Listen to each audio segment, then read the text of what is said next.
Hello and welcome to The Beam, where curiosity stirs conversations, taking us a step further into the future we desire. Here we bring you the issues that matter, the voices that challenge, and the insights that inspire. I'm Sunes Nathaniel.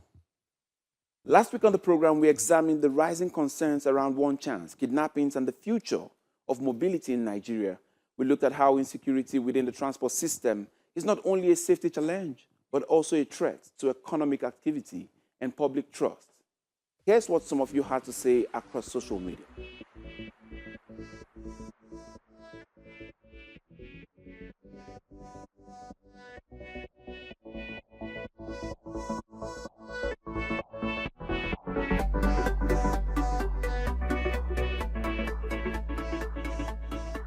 All right, thank you for lending your voices and engaging with the issues we continue to raise and discuss here on The Beam.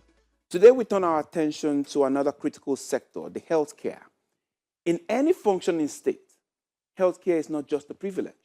It is a right. The ability to see a doctor, get a diagnosis, and receive treatment should not depend on your location or your income or your connections. But across Nigeria and much of Africa, this is still the reality. People are not just dying from diseases. They are already dying from being delayed, delaying access, delaying diagnosis, and delaying care. And in a world that is increasingly connected, this raises a critical question.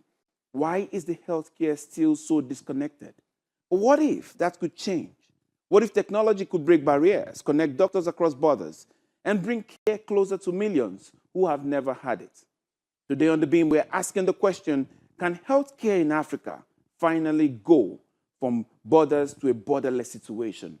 Joining me here in our Abuja studios is Timileyin Oluwaseyi, a healthcare tech entrepreneur and founder of the MedXverse. He's building digital health systems at the intersection of medicine, artificial intelligence, and access. His work is driven by a clear mission to make healthcare more accessible, more intelligent, and more connected for millions across Africa. Timileyin, you're welcome to the program. Yeah, thank you. All right.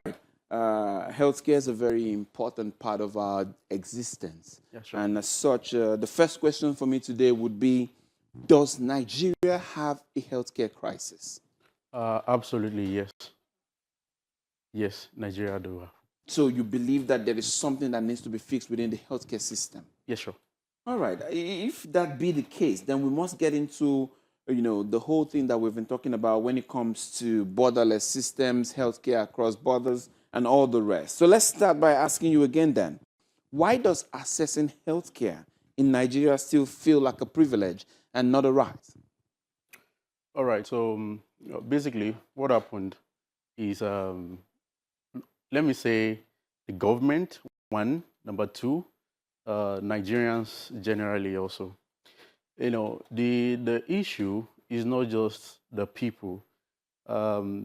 If the government is not paying proper attention to rising matters in healthcare, in the healthcare sector, even the whole nation is said to be doomed, because health is the basics of life, and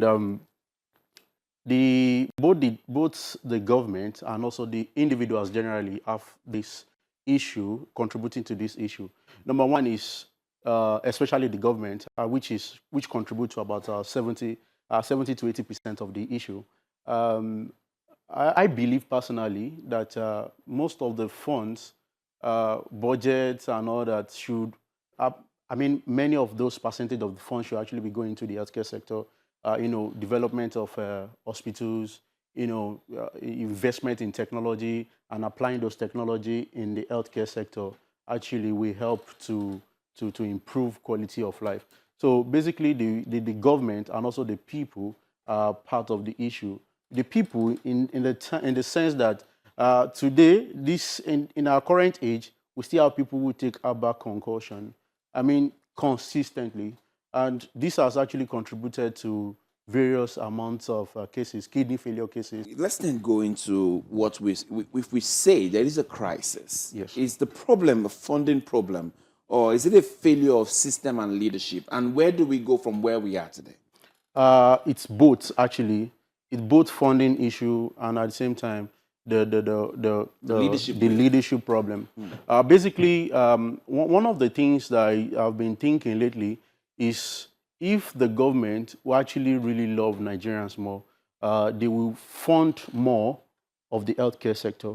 All this medical tourism and all that has actually been taking more than $20 billion yearly from Nigerians.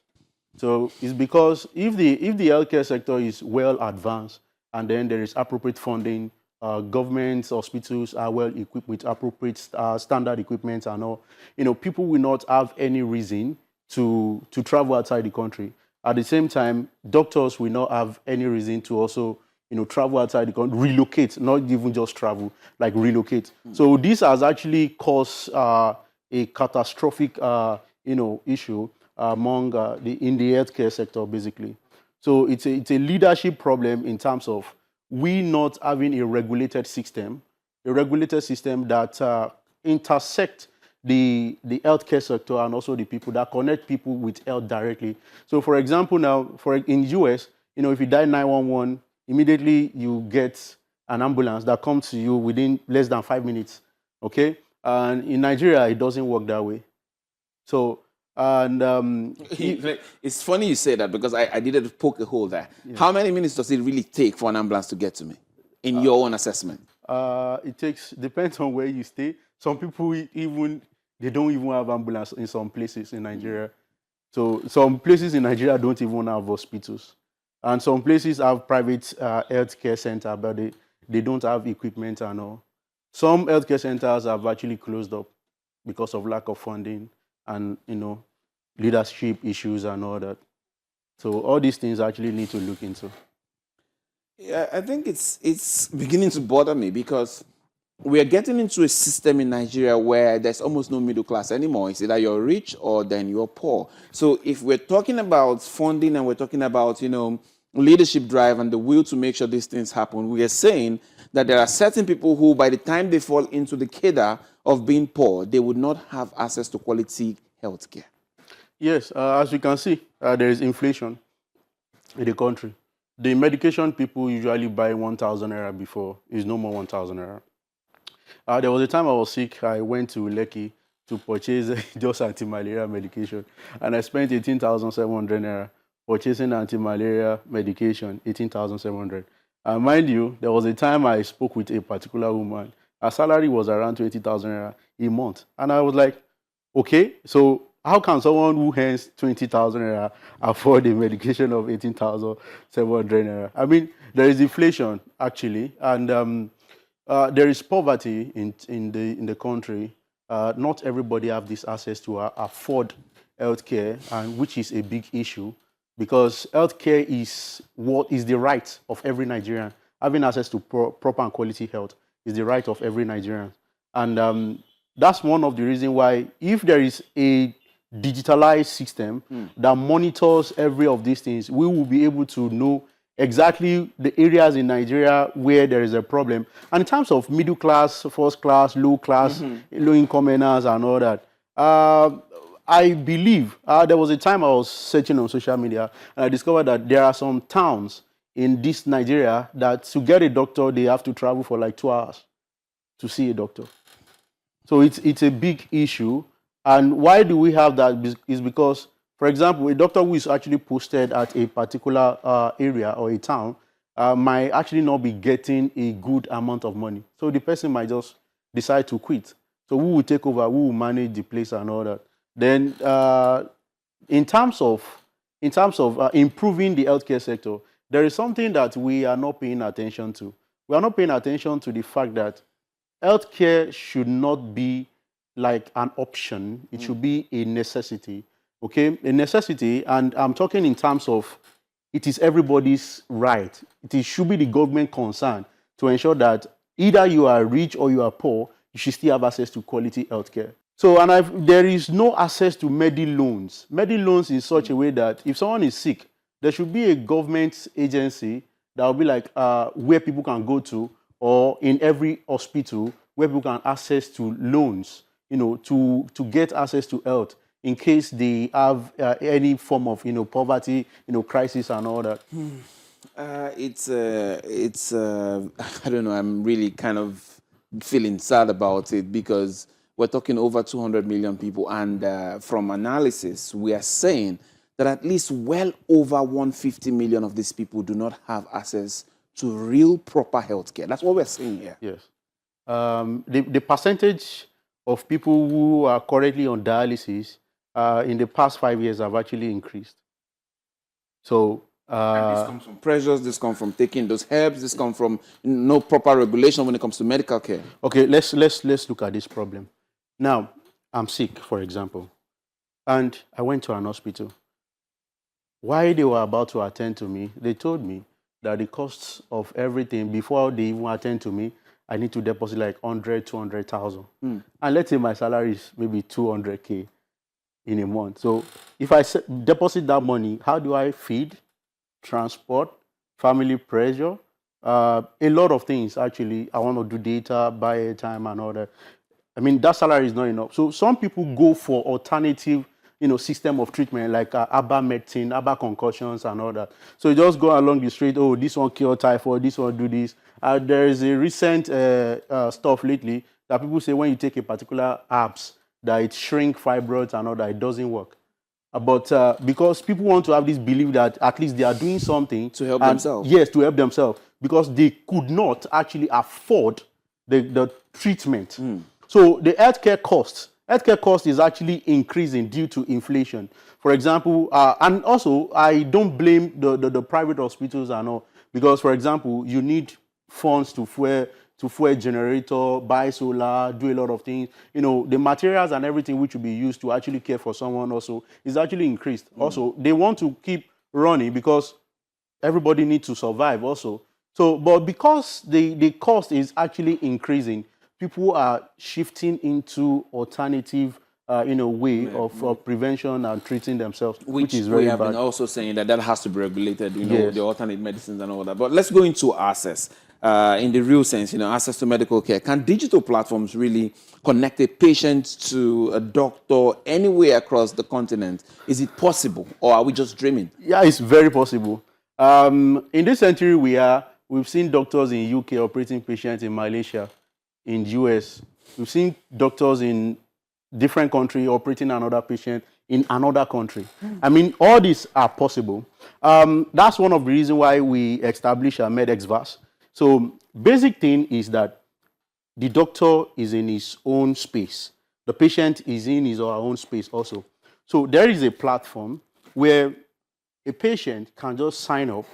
You see the list of all the doctors, the specialty. For example, you have issue with your heart, you see a cardiologist. Okay? You have a reproductive issue, you can see an obstetrician and gynecologist. Okay? So you select the section, the specialty you want, you see all the doctors there, you see their position, you see everything. You book an appointment with a doctor, then you have a virtual consultation with the doctor. You see the doctor live and direct from your mobile devices. Okay, doctor asks you questions and all that. This also reduces waiting times in the hospital. So for example, a particular hospital, let's say government hospital, that maybe probably provide maybe affordable healthcare and all that, or a place where people can still afford. There are numbers and thousands of patients that will be waiting to see a doctor. And in some cases, some of these people, appointment has to be rescheduled and all that. What if they have cases, what if they have illnesses that will not make them to survive the following day? So that's why sometimes, after some patients' appointment have been shifted, you don't hear from them anymore. Some even don't know if they are dead, if they are okay, or they've gone to somewhere else to maybe get alternative system to just heal themselves and all that. So there was an encounter I had with someone. I met this person in the hospital. So this person just said, okay, I want to do this. This is why I'm here. And I said, okay, go to that office. You'll be attended to and all that. And when I was coming back, I met this person kind of frustrated somehow. I'm like, what happened? And the person was like, oh, they've not attended to me since and all that. I left my wife, my work, and blah. I was like, okay, calm down, sir. Then I cannot calm down. The man just carried his bag and went. So I think a week after, I met that man at the market, and I'm like, oh, were you able to do what you came for that day and all that? And he was like, oh, I went to buy one abs, shake the abs, and he said he was fine and all that. I'm like, oh, wow, okay. So then this person did not know that taking that herbs actually will actually alleviate the might actually solve the issue. Just alleviate reduce the symptoms and all that. And at the same time, I also increase the problem. Depends, but these people doesn't know the cost, the effect, the side effect of all these herbal concoctions. No, but we can't say directly that the herbs and the herbal alternative are bad per se to the great extent. I'm not saying they are bad. Exactly. Actually. So, but we're saying that they can be regulated, and the problem is that we continue to go to places where they are not properly regulated. Exactly. So that's what I'm saying. That they go to some places, even those in charge are just trying to make money. They might not even know the what they are really doing of what is there. So all they want to do is just to make money, and because that person is in need, they want to also provide services, even though some of them does not even know the components and all that of what they are mixing and all. But what they know is that when they give people, they are fine.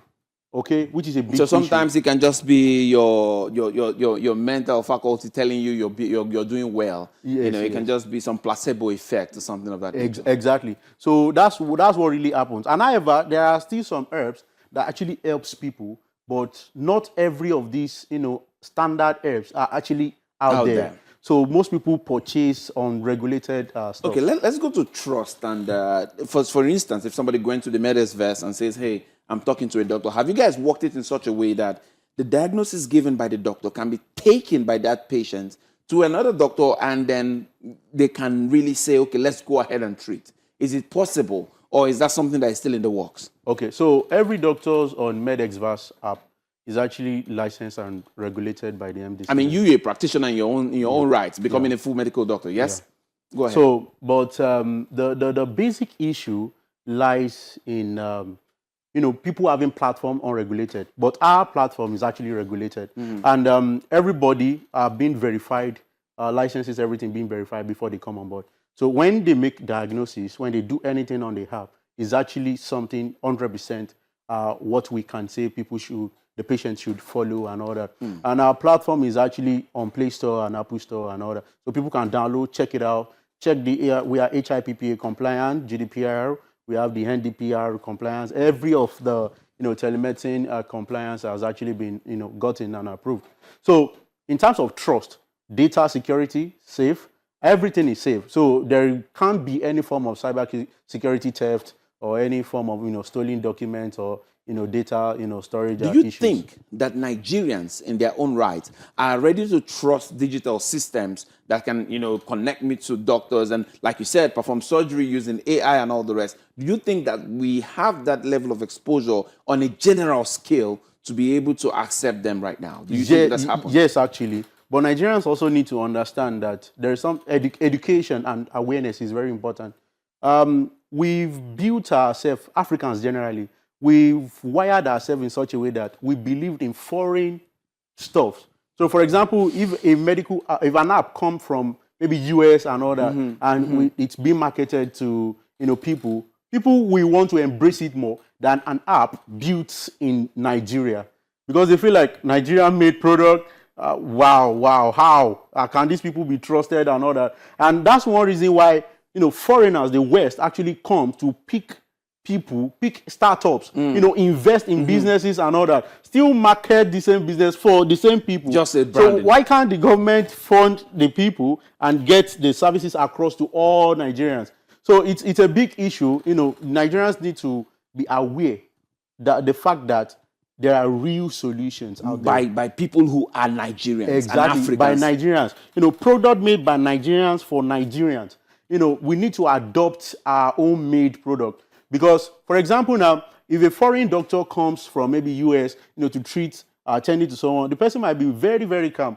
But if that same person sees a Nigerian doctor, the kind of question that person will not ask the white guy will be asking the black doctor. So it's a big issue, trust issue generally, and we Africans can actually work on that. Because most of those solutions are also invented and developed by Africans too. And most of our doctors are some of the best in the world. I mean, best in the world. Exactly. Nigerian doctors are the best in the world. Exactly. I can say it anywhere. Exactly. Let us then go into further assets and questions about trust. Are startups really solving the problems that the government has failed to fix, Or are they just filling a temporary gap? Is there something that the government really needs to do beyond what the startups are doing? You're going to add that to the fact that off camera we're speaking about a chat box that can, interact with people, because people need to understand that there are options. Go ahead. So actually, startups in Nigeria are doing excellently well. One of the issues we have is accessing funding. Okay. Let me start with when the idea of MedXVAS app came. There was issue with funding. Actually having access to a tech company to build this app is not the issue, but the issue is funding. Now, when you fund a project that is out already, after the project is out, you need more funding to get this product to people. And then you still need funding to ensure the continuity of the company and all that. So if there is no access to fund, it makes startup difficult. It makes it difficult for startup to grow. And that is why in Africa, startups today actually die, because within 3 to 5 years. Yes, there's no access to fund. And this same startup, if they have the privilege to get like international funding, let's say early growth startup fund and all that, they do better than when they are in their country. Okay. Recently, these drone company guys that got like $10 million, startup funds and all that, and they started building their headquarters in Saudi Arabia, and these guys are Nigerians. So why don't they build their startup in Abuja? Why don't they build it in Lagos? Okay? So sometimes we don't appreciate our product. So which is one of the issues why those people who appreciate come to invest, and then they build their headquarters outside the country, which is a big issue. So funding is a basic issue why startup dies. But startups, there are various startups that actually provide real-time solutions. For example, Lexi AI. We invented Lexi AI to provide what we call medical guidance.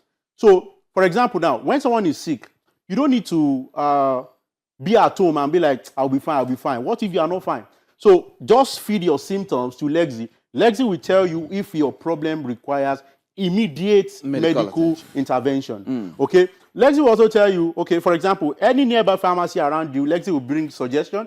You can even, place order for medication with prescription signed by a doctor. So we can always get that on our app. So if you book an appointment with a medical doctor now on MedXVAS app, you get an in-app prescription. You can download it. You can feed it with Lexi, send it to Lexi. Lexi can place order for those drugs for you, and it will be delivered to your doorstep. I mean, this is a very fast, technology. And basically, if someone is in the office, you started having headaches, maybe due to various meetings and all that, and you feel like, I can't leave my work to go to hospital. What if the doctor might be busy before they attend to me and all that? So in your office, you can just go to Apple Store or Play Store, download MedXVAS app, sign up, and then choose the doctor you want. If you are a female, you want a female doctor. If you are a male, you want a male. Depends on what you want. Book an appointment, then you get your consultation, everything fixed. So even in your house, you can still get everything necessary. And the issues that cannot be solved by telemedicine can be referred to standard hospitals. Okay, for example, now, if you message Lexi, hi, Lexi, I couldn't breathe, I'm having difficulty in breathing, I can't breathe very well, Lexi will tell you, you need a standard medical treatment right now. Not like to connect you with a doctor online and all that. Lexi knows that this needs immediate medical intervention. So ambulance is needed. So one of the things we're also trying to initiate is that when someone dies, 112, which is the government ambulance system, you get access to immediate ambulance. So there is a connection, there is the connection to the immediate location of the person. So when you allow your location, the ambulance tends to see where you currently are, and they can drive to your place and pick that person up and take the person to the nearest standard medical facility. Yeah, that's it's really enlightening what you have really said to us today. And finally, before I let you go, just in a few seconds, you're going to tell us what you think the future is in the next 10 years. And do you think, that Africans are still going to have need to travel abroad, or do you think we can fix it? And then who gets left behind in the digital divide when it comes to healthcare? I think that's where we're going to be ending with you. So go ahead. Okay, so in terms of medical tourism, I feel like foreigners have made enough money from Nigerians. I mean, people come outside the country, pick up people, talk to them that they have advanced equipment, which they actually do. the travel, the cost of travel, the cost of medical expenses and everything out there, they pay, they get access to that, and they still come back to the same Nigeria. So why don't we build a system here that works, that can make all those those foreigners to come to Nigeria also for treatment? I mean, our doctors are good to the extent that all those foreigners comes to pick doctors to their hospitals to perform surgeries and all that, and then still come back to Nigeria. So why don't we invest in those doctors? One, why don't we invest in the same healthcare sector that will make these people also to show more interest in coming for a medical treatment in Nigeria? I mean, these are things that really matters. So if the healthcare sector is getting enough attention, I mean, even this will boost the Nigerian economy, because we'll have more foreigners coming into Nigeria to get health services. So this is very important. And as I see this, in the next 10 years, there will be what we call digitalization. The world is going digitalization. Yes, complete digitalization. So even telemedicine system will be more out there, and system will be more adopted. People will want to get everything done online, faster, no stress and all that. Even with Lexi AI, for example, if you scan a report or any scan report or anything, just scan any report, you don't understand your report, scan it, send it to Lexi. Lexi will summarize everything for you. We'll tell you what is actually wrong with you and what is wrong with the result. So, for example, let's say you went for a particular treatment, we asked to do an investigation and all that, the result was given to you. You can scan the result and feed it with Lexi. Lexi will summarize exactly what is there, and which is equivalent to what the doctor will also say. All right, we must thank you, Timileyin Oluwaseyi, for your insight, and innovation, and that's your commitment to reimagining what healthcare can do in our world today. Thank you very much. Yes, thank you. Oh yes, that's the much we can take on the beam today. I am Soonest Nathaniel, and as always, we urge you, stay curious, stay informed, stay engaged, and keep beaming your light where it matters the most. May this great nation continue to rise and flourish. Bye for now.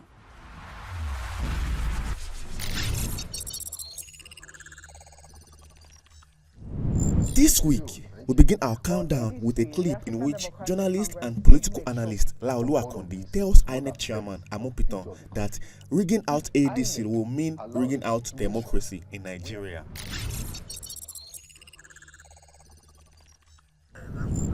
In fourth place, FCT Minister Nyesom Wike denies threat issued against Sheikh Okinbaloye on national TV.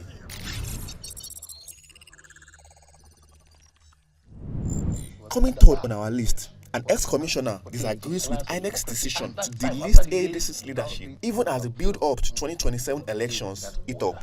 Court of Appeal did not say don't recognize either faction. It never said to say preserve the rest. What is the rest? The political party and its ability to function as a unit, as a registered political party in the country. In second place, we watch as Atiku, Obi, Amechi, Kwakwanso, Aregbesola, David Mark, and others lead Save Democracy protest. At the top spot this week, Channel Television's Sheikh Okinbaloye reacts to Wike's threat, says, "I am not afraid." Asking the necessary questions, holding power to account, and working in the interest of Nigeria and its progress. If that commitment comes at a cost, so be it.